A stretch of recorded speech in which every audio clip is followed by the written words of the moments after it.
how it's gonna work. Are you filming this bad boy, are you? Yes. Yeah? Getting the prep.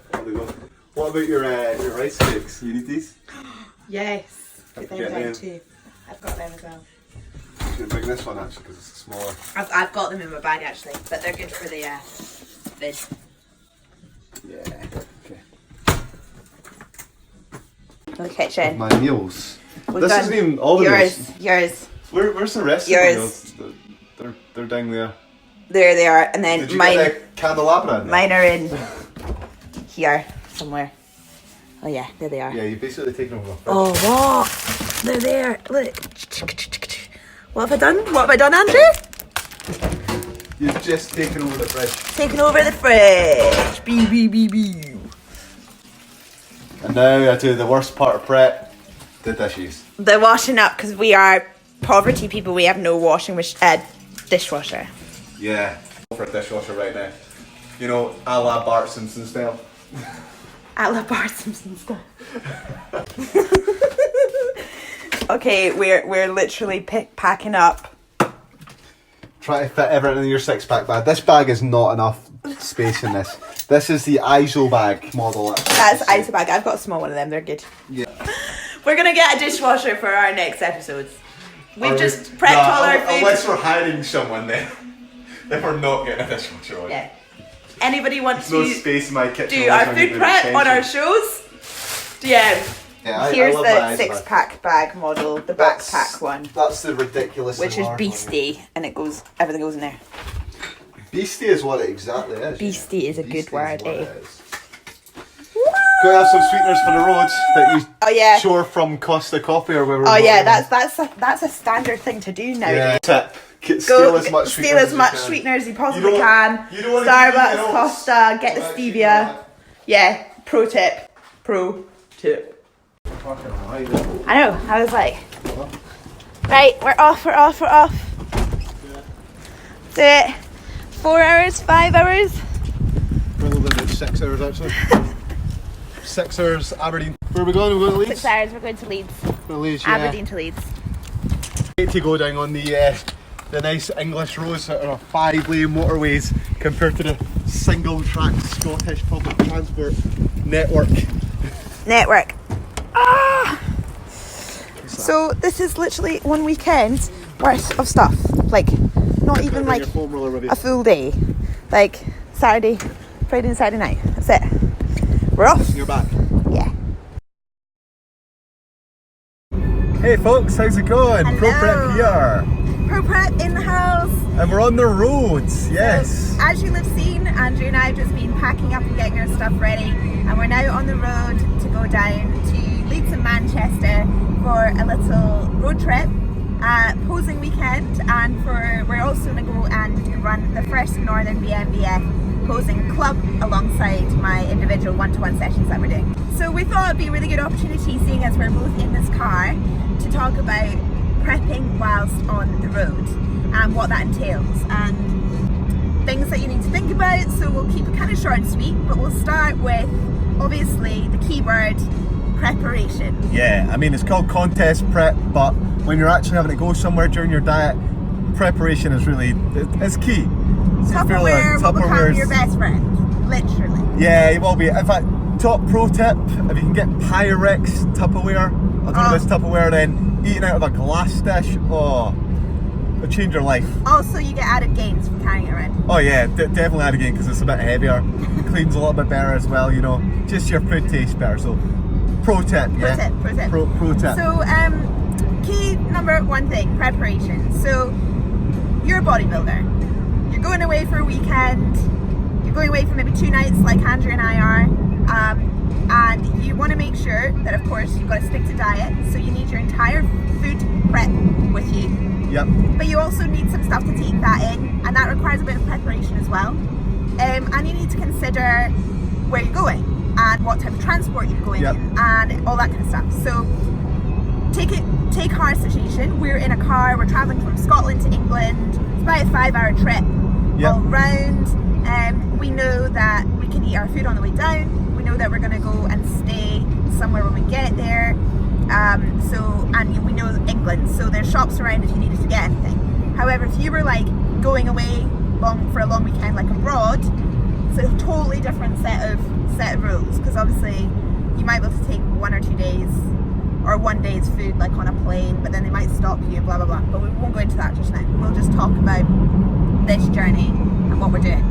So Andrew and I are staying in a hotel, which throws up his issues, because usually in bodybuilding land we like to find a self-contained like flat, or stay with friends, or like stay in like an Airbnb or something like that, where you have access to a kitchen, a microwave, all the stuff that you need to warm food up, etc. Yeah, exactly. I mean, the best way to do it is actually to go.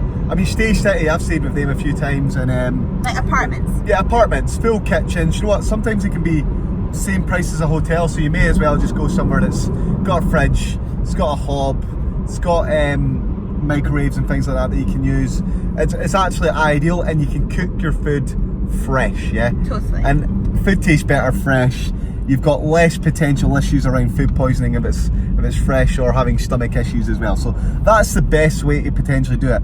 After that, I mean, you're going to a hotel, and like us. Sometimes, you know, you can go to a hotel, they might have a microwave there for you. You can inquire in advance. Sometimes it's quite a good thing to do.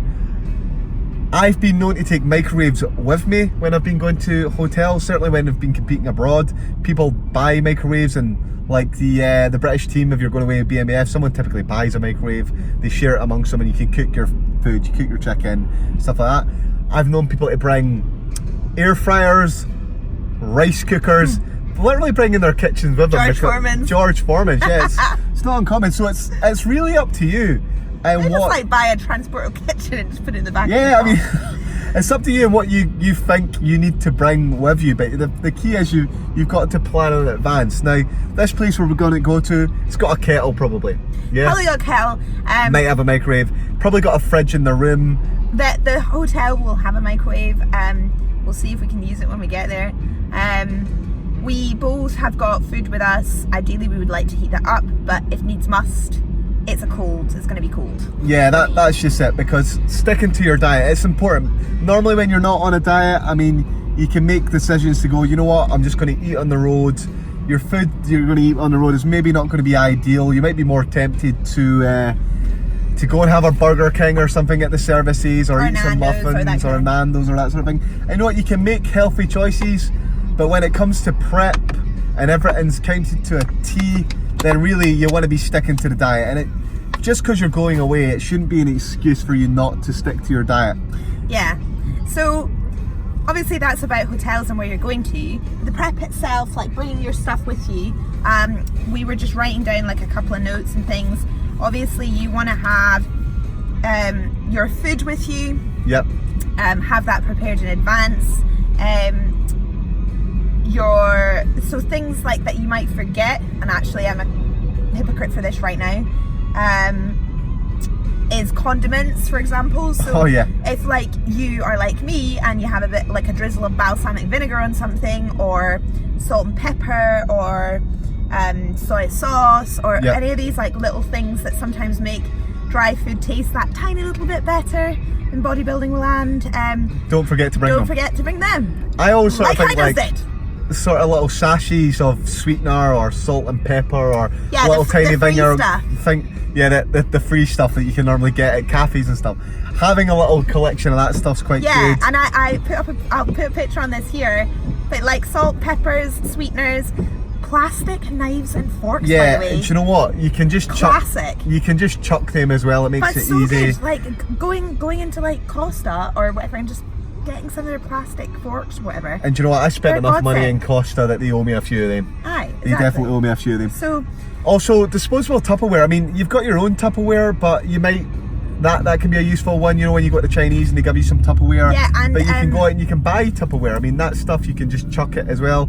Maybe not the most environmentally friendly way to do it, but I mean, and like little tips to save space, because like let's be honest, if you've got a prep bag, which is something you should have if you're going to be moving around quite a bit, like an icy bag, a 6-pack bag, or whatever else, you're going to need to utilize the space in the bag pretty well. Yeah. So tips like use freezer bags for your oats, use freezer bags for Yeah. your chicken sometimes, or Good your idea. potatoes or whatever. Yeah. Like squidge it all in so that you've got like plenty of food with you.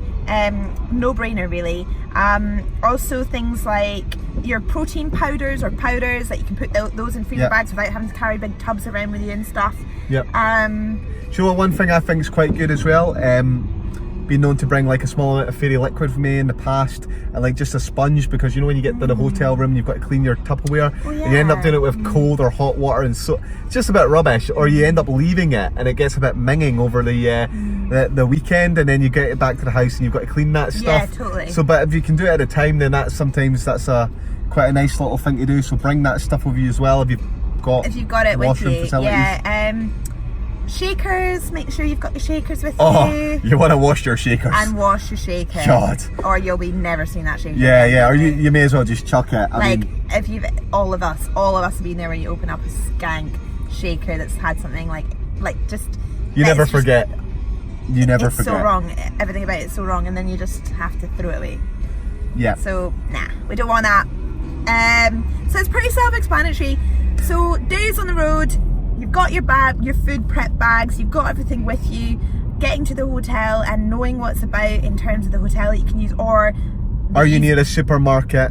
yeah, all that kind of stuff. I mean, sometimes what's quite nice to do is if you go down to somewhere like Halfords or something like that, and you buy yourself a plug-in fridge that you can use in your car, like a cool box. One of these things goes straight into your is it an AC DC socket in your car? Yeah, it's a good Great idea. ideas. I mean, you can use these sort of Yeah. things. Just keeps things fresh. And also things like your coffee or tea, or like dilute juice to Yeah. put in your water. God, I've lost count how many times I've been like out during a prep and I've bought those wee squishy, Yeah, those like little like, great idea. Oh, they're so great because you can just chuck them in your bag and then you've got like cordial on the go basically. Yeah, really, really good. Make sure you go with sugar-free ones on that one as well. And you know what? I think a really important thing about prepping is, it's a really hard thing, contest preparation. And there can be a tendency for some people to become quite isolated from their social networks when they're prepping. And definitely it's something that I would encourage people not to do. Just because you're on prep doesn't mean that you can't go out, see your friends, travel places and so on. Just as long as you're a little bit prepared in advance, because it's going to be a long journey. And by the time you get to the end of your journey, you still want to have friends at the end of it. Yeah, exactly. Yeah? So don't put off going out and going places just because you're on your diet. You should definitely still be looking to go out, enjoy yourself and go places. Yeah, I mean, the secondary point on that is, and I've been there myself as well, sometimes if those social situations are heavily food based, they're ones that you might consider like, that one's maybe not going to work. Do you know what I mean? Yeah. Like if, for example, like, take an example. One of my friends had like a barbecue thing in the summer. It was really, really nice. But it was like everyone was to bring something to kind of like have that day. For a and barbecue, it was a whole day of like eating, drinking. And going to it for like a small period of time, fine. But you might not want to subject yourself to that. And I also appreciate those people with those mindsets. That it might be quite difficult being around that when it's such a heavily part of the social environment. So it's picking the things that, it's not isolating yourself completely, but also knowing what you feel comfortable with. That's not going to be detrimental to your mindset. I think that's fair. I think that's a fair point. Yeah. Okay, so you're going to your prep. Make yourself a list. Think about all the little different things that you need to bring with you for your contest. I always just go systematically through my day, what I'm going to eat, make sure I've got everything I need off that list. I've got all the meals prepared in advance. I've got my freezer bags and everything like that put together. Inevitably I always forget something even though I've made a list, so I know where the supermarkets are going to be. I know where the gym is that I'm going to be going to train and that I'm going to go and use. Sometimes what I like to do is I get in touch with people before I'm going to go, if I'm going to an area, and say, such and such is from that area, where do you train? I'd love to come and have a session with you, because folk love to train with new people. It's a great idea, a great little adventure sometimes going on a road trip. And then we get our podcasts ready in advance. Yeah, so Andrew and I love listening to Joe Rogan. He's our man. So we listen to him all the time. We've just been listening to him just now about Tropical diseases. Tropical diseases and autism. Heavy duty. So we're into that. So do something you're into. Listen to something that maybe educates you along the way. Listen to some tunes. Like we've had some awesome house mixes on this morning. Do some stuff like that. Just makes you feel good, really, and keeps you sane. Also, you'll find that if you are drinking a lot of water on these trips, you will be going to the bathroom a lot. So plan your stops. Plan your stops, know where you're going to be, and plan your stops for when you're going to eat. Don't get road rage when you're in ridiculous traffic jams like the one we're in currently. Don't get road rage, Steph. Don't get road rage. Don't get road rage. Stay positive. Don't get road rage. Okay, I think that's us then. those are our top tips. Bring your condiments. Bring your condiments. Be prepared. Be prepared. Cook your food in advance. Don't isolate yourself from social situations. Yep. Buy yourself a proper bodybuilding prep bag. Yeah, I mean, some people might think they're gimmicky, but you know what? They are a bit of a lifesaver. They do the job. They're worth having. Yeah. They're worth having. Lots of brands available. I recommend the ISO bag because I've had a few of them in the past. And I've had both ISO and 6-pack. I prefer the ISO containers. They're way better than the 6-pack ones. But the 6-pack bags are pretty cool too. Yeah, that's it. Okay, thanks, folks. We are out. Enjoy our Travel on the Road series. That's it, yeah. So check out the socials, Instagram, Facebook, YouTube. We'll see you soon.